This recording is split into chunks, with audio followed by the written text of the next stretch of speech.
Now, of course, plants are rooted in soil, so the water relations of soil is an important thing to understand if we're going to understand movement of water from soils to plants and into the air. It's part of the soil-plant atmosphere continuum. So soil water potential works. It's just the energy status of water. So it conceptually is essentially the same thing where psi W or we can say soil water potential is just the sum of component water potentials where that's psi P plus psi osmotic plus psi G.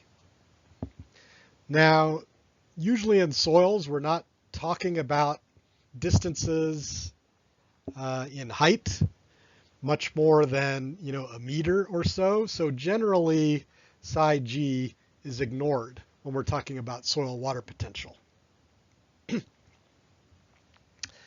Very often, the psi P is expressed differently as a psi M, where that's matrix potential.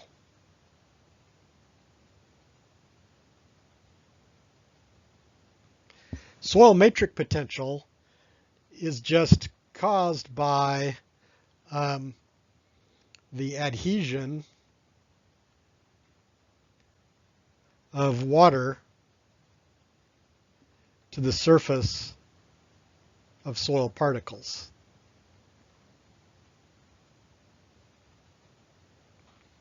Okay, so it's the attraction of a film of water to the surface of soil particles. That is the equivalent of psi P, and it's often called psi M. Psi pi, it means the same thing, osmotic potential of the soil. It's usually 0 in most soils. In soils with a lot of solutes dissolved in them, like for instance saline soils, for saline soils, psi pi might be negative 0.2 to negative 0.3 megapascals. Okay, but usually psi pi is 0. So really, psi M is the major determinant of water potential. So psi M, which is determined by the adhesion of water to soil particles, the strength of psi M varies with particle size. And that's why particle or soil texture is so important.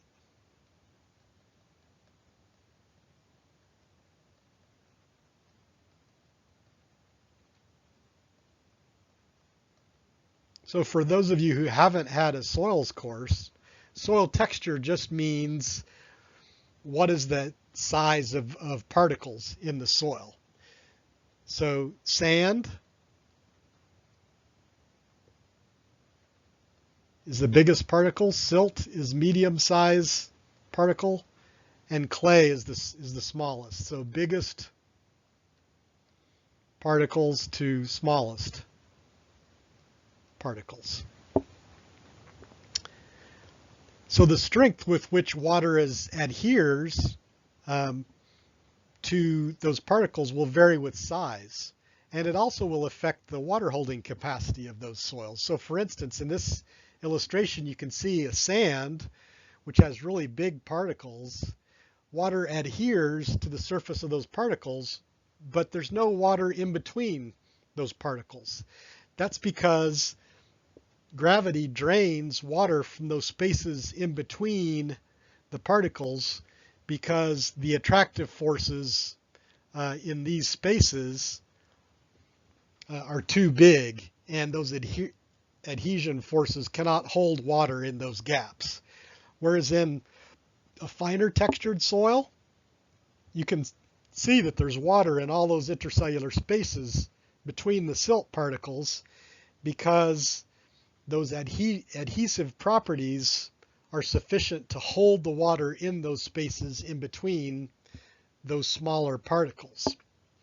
So what that means is that finer textured soils have greater water holding capacity.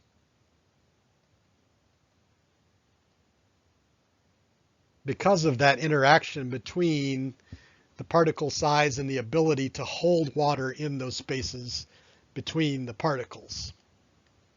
So soil texture ends up being probably the main characteristics of soils that influences its water characteristics.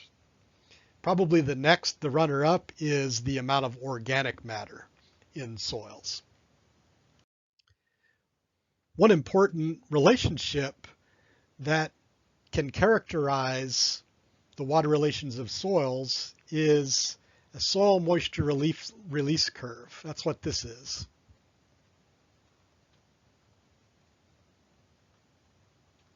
And a soil moisture release curve just shows the relationship between water potential or matrix potential of the soil versus water content.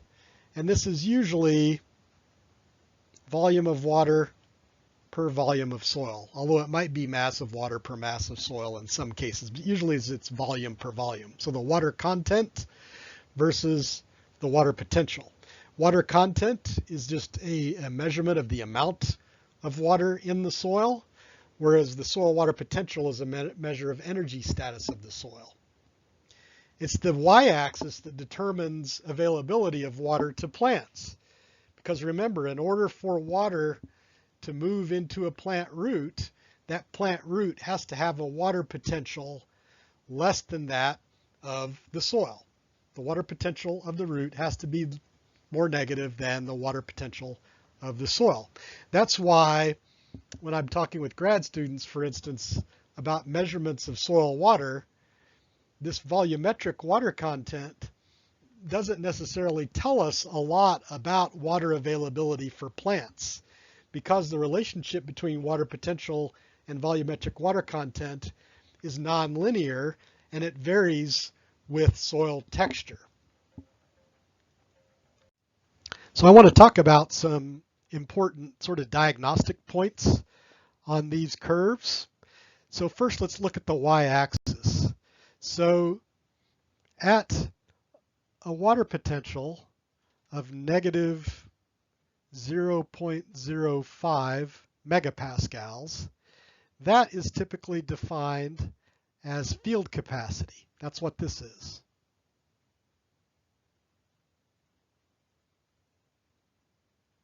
Field capacity is the water potential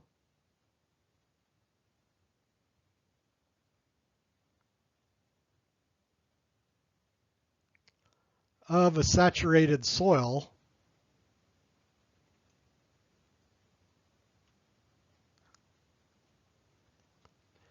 after gravity drainage. Okay, so let's say you completely saturate a soil, make it completely full of water, but then allow gravity to drain out. After all that water has drained out due to gravity, you're left with a water potential of negative 0.05 megapascals. Now, the water content of the soil at that water potential will vary depending on texture. So for instance, a sandy, coarse textured soil at that field capacity might have a water content of maybe 4. This is probably about 4. Whereas a finer textured soil like a loam, okay, this is coarse textured, and this is finer. A finer textured soil at that field capacity might have a 30% water content. Think about that previous slide. Those finer textured soils after gravity drainage can hold more water. And this is just a demonstration of that. The other end of the scale is the permanent wilting point. That's what this PWP is. PWP equals permanent wilting point.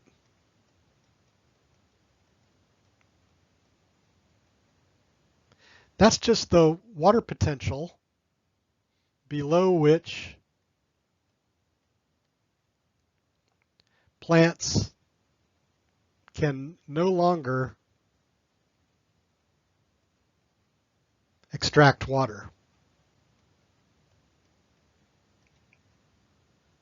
And it's called the permanent wilting point because when the soil gets drier than that and the water potential is less than that, the plant can no longer generate a more negative water potential than that permanent wilting point. It will actually start losing water to the soil. It will wilt permanently and die. That's the permanent wilting point. What you can see is that the permanent wilting point varies depending on the type of plant. The sort of standard permanent wilting point is usually expressed as minus 1.5 megapascals, and that's sort of the standard for some agricultural plants. But there may be some plants where the permanent wilting point is less negative, like hygrophytes, or more negative, like xerophytes. Xerophytes can generate more negative water potentials. Most temperate tree species can generate water potentials probably sort of in this range. So permanent wilting point for trees might be somewhere in the minus 2 to minus 3 megapascals. So that's sort of the most negative water potential that a plant can absorb water.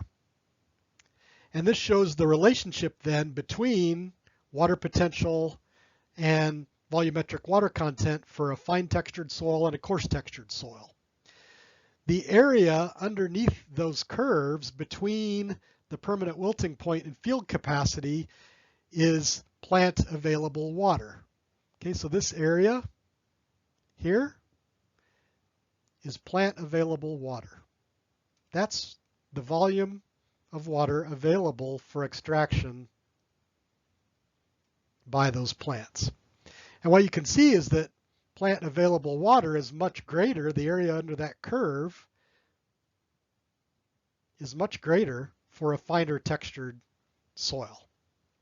Okay? So think about those interactions between permanent wilting point, field capacity, and the area under the curves for fine textured soils and coarse textured soils.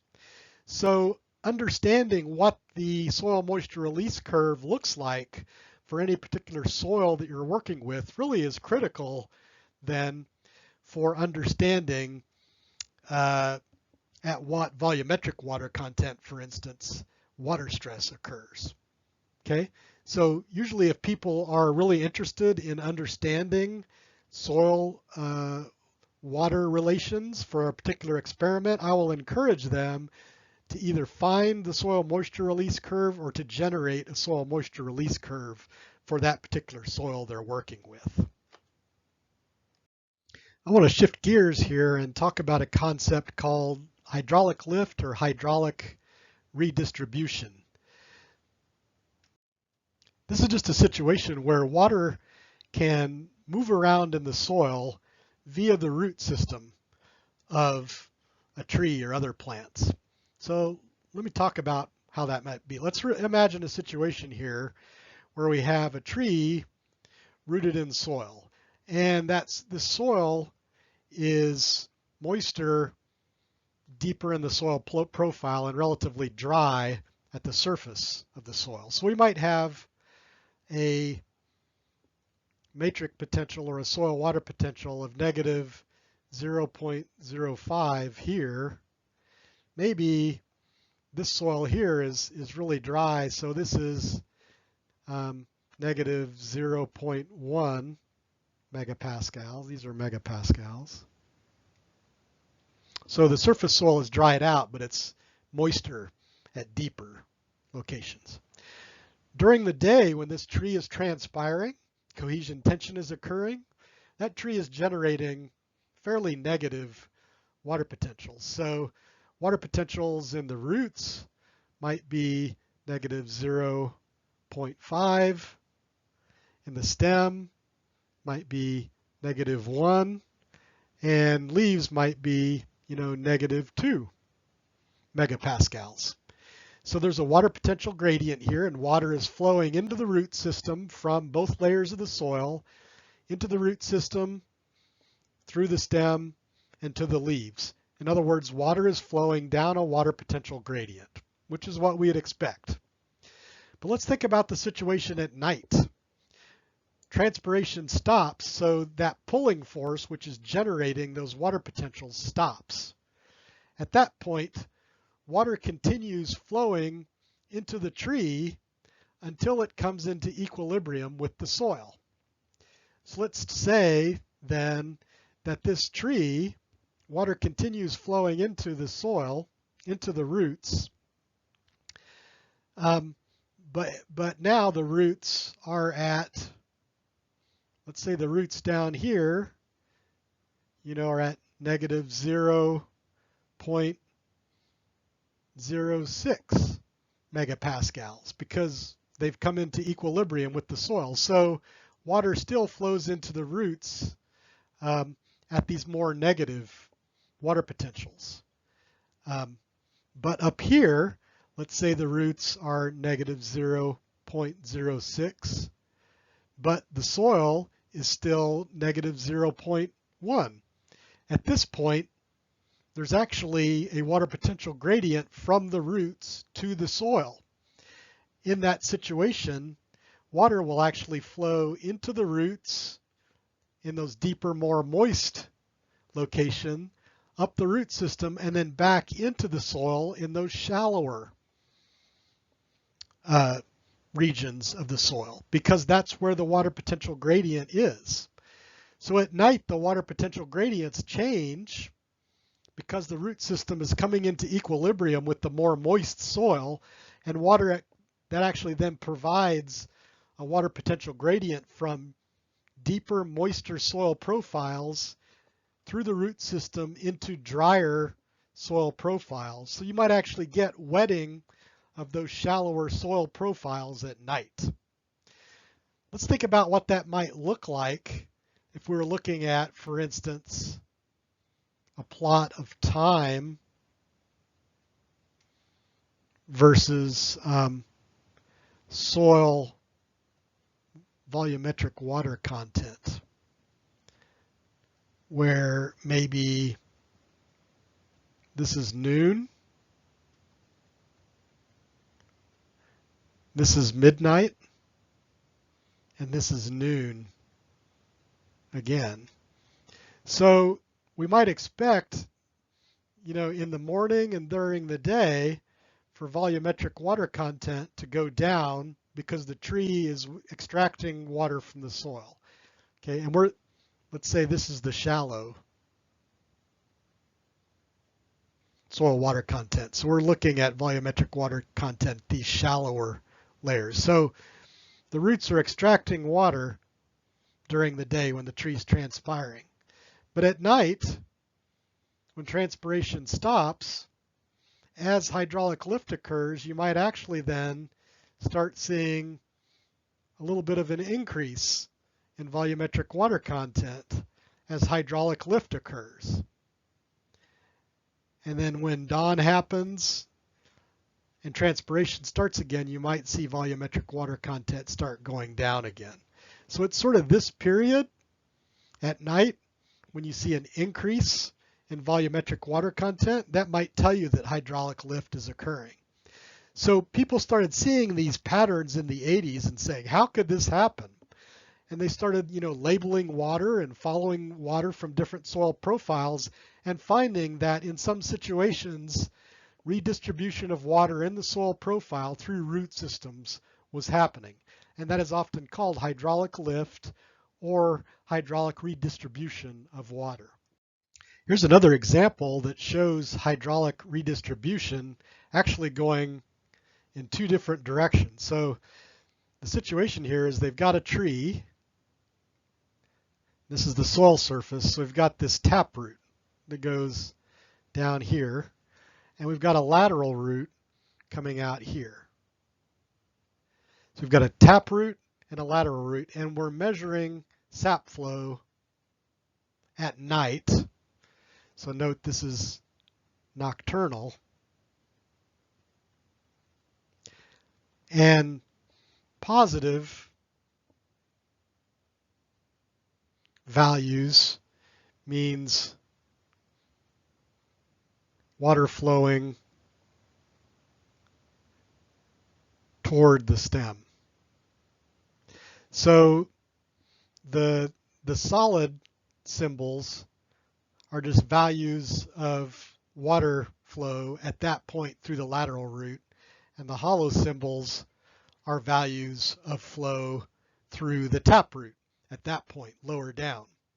And we've got a situation like I described in the previous slide where for the first 9 days of this graph, we've got a really dry surface soil and a more moist soil deeper down. So that taproot is down in that moister soil. So what you can see is during those first 9 days, water flow is positive through the taproot. So water is flowing in this direction through the taproot, but it's flowing the opposite direction through the lateral. It's going out. So this period right here is showing hydraulic lift. So basically movement of water from deeper soil profiles into shallower soil profiles. But then you can see at about day 9 there's a rain and things reverse. So after that rain, the lateral root, we start seeing positive values, which means water is flowing towards the taproot, and the taproot is showing negative flow, which shows that actually now we're getting flow down out of the taproot into the deeper layers of soil. So now that hydraulic gradient has reversed, where the surface soil is now wetter than the deeper soil layers. So now there's water moving into deeper layers of soil. So again, this is just showing that there can be flow through the root system from different soil layers when there's a hydraulic gradient. And that's why we don't always call this just hydraulic lift, because it just doesn't just happen from deeper soil layers lifted into shallower soil layers. It can go the other direction as well. And that's why the more general term is hydraulic redistribution. But it always involves gradients in water potential between those two different layers of soil. This is some pretty old data. This is actually from the 1950s, back when they did lots of radioactive labeling studies. And this is showing the movement of radioactive P32, phosphorus P32, that's been injected into a stem. So what they do is they drill a hole, they put radioactive phosphorus into the hole, wait a few days, and come back and cut down the tree and see where that basically radioactive water has moved. And then they do that in a couple of different situations. This is number one is sort of a control situation. And you can see the water moves straight up in the stem. In situation 2, what they've done is they've created a saw cut halfway through the stem of the tree. And what they find is that when they put a saw cut through the stem, water moves around the saw cut. Okay. In this case, they've put saw cuts in 2 directions halfway through the stem, so sort of like this. And they find that water moves around those saw cuts.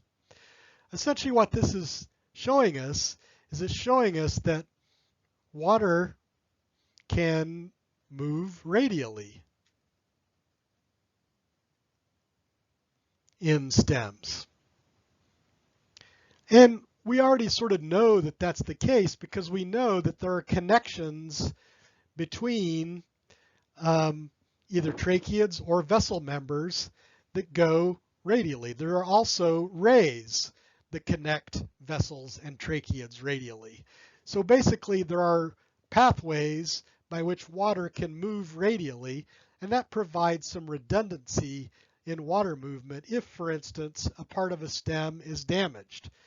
that doesn't completely destroy water conduction because that ability to have radial transport of water provides redundancy in water transport in the stem. This is a demonstration of water storage. So here's an experiment where we're measuring water flow at 2 points in the stem. So we're measuring water flow at the base of the stem and then water flow up in the crown. And that's being expressed on a diurnal basis where this line here shows water flow through the top, basically from a leaf. And this solid line, this more solid line, is showing water flow through the base. And what you can see is that early in the morning, that water flow is first detected at the top of the tree. And we don't detect water flow at the base of the tree until a couple of hours later. Okay, so it's not till a couple of hours later that water flow starts at the base of the stem. And actually during this time, during this period, water flow from the top of the tree is greater than water flow at the base. So how can that happen? How can you have greater water flow out of the tree than in? What that's telling us is that this period, this hatched period, that water has to be coming from stored water. So that zone basically indicates withdrawal of water from storage. Okay. Later in the afternoon, it's sort of the opposite. During this period of time, water flow into the stem is greater than water flow out. So this zone basically indicates refill of storage. Okay? What this tells us is that there's storage of water between those 2 points where we're measuring water flow. So this indicates water storage, and sometimes this is called capacitance.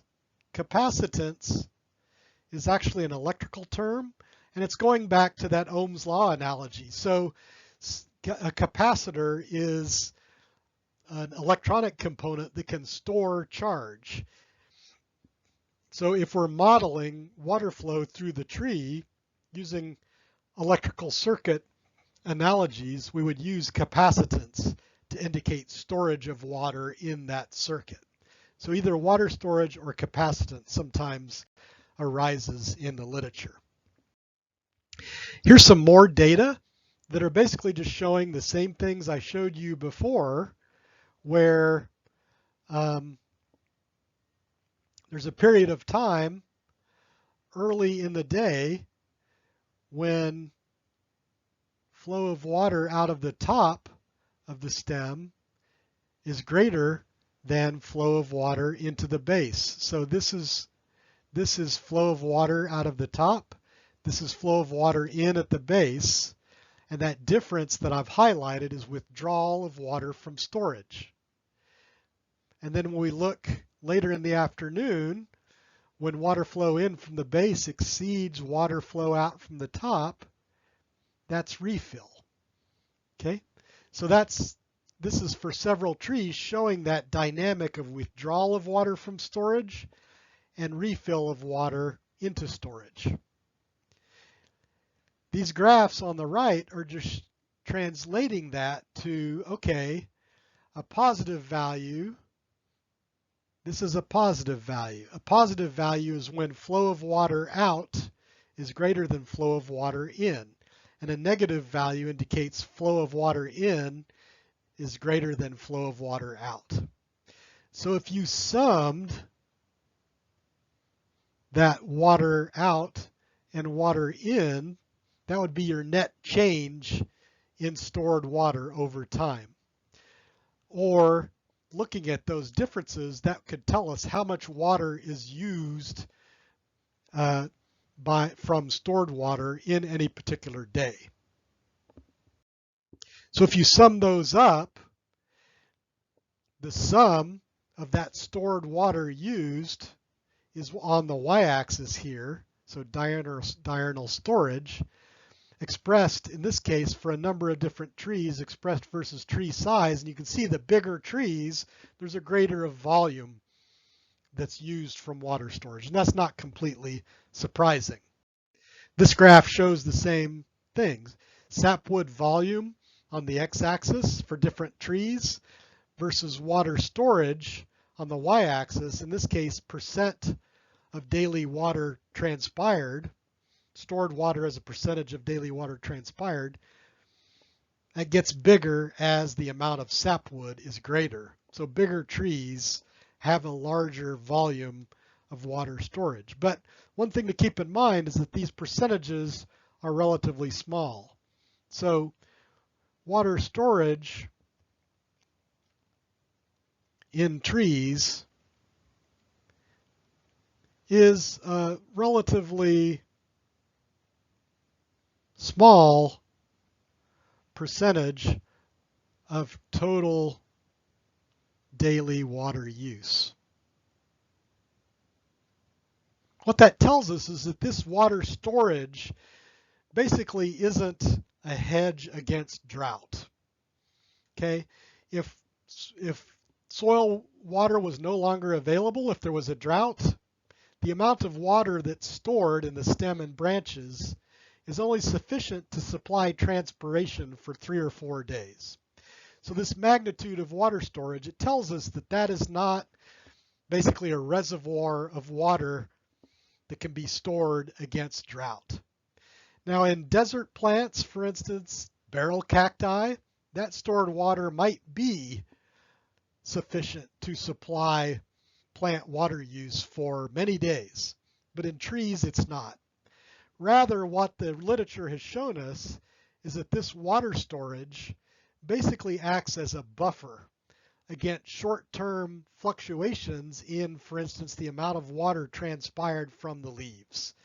So it provides a buffer in that system. And it may also provide a buffer that allows, for instance, cavitated vessels or tracheids to be refilled from that water storage. So really, we should think about this water storage capacity as a buffer rather than as a hedge against long-term drought. It's a buffer against short-term fluctuations in water loss or cavitation.